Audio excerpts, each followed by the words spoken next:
'Twas brillig, and the slithy toves did gyre and gimble in the wave.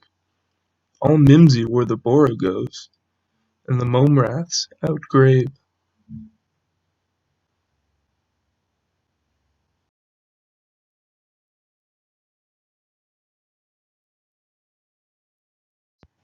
Beware the Jabberwock, my son, the jaws that bite, the claws that catch.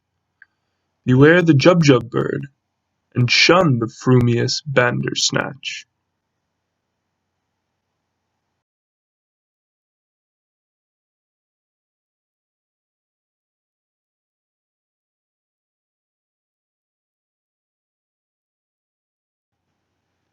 He took his vorpal sword in hand.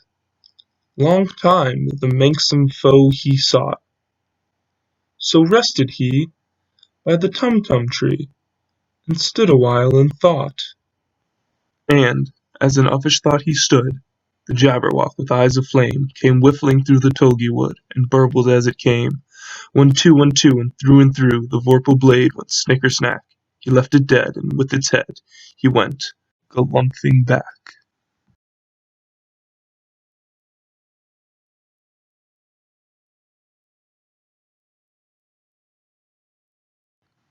And hast thou slain the Jabberwock?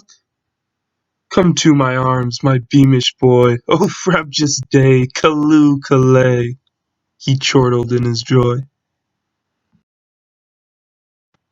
'Twas brillig, and the slithy toves did gyre and gimble in the wave. All mimsy were the borogoves, and the mome raths outgrabe. Jabberwocky by Lewis Carroll was published in Alice Through the Looking Glass, the sequel to Alice in Wonderland, in 1871, as a poem that Alice finds. Many of the words Lewis Carroll uses are nonsense, yet he is able to convey a story. Lewis Carroll's ability to invent new words that sound so much like real words that they make sense shows his incredible control and understanding of the English language. Some of the words he invented in this poem, such as chortled, were adopted into future English dictionaries. Lewis Carroll uses an A-B rhyme scheme for 4 out of his 7 stanzas. For the other 3, he rhymes the second and fourth lines of the stanza and has an internal rhyme within the third line. The first 3 lines of every stanza are written in iambic tetrameter, and the last line in iambic trimeter.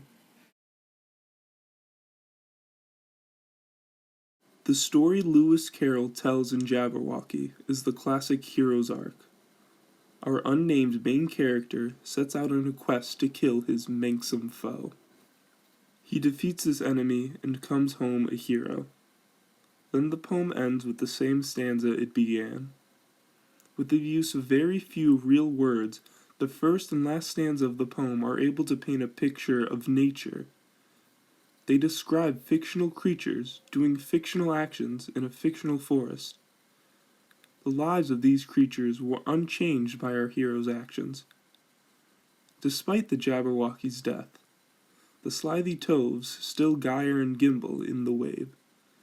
This repetition leaves the reader with an eerie feeling. They are left to question if their actions actually have any effect on the world.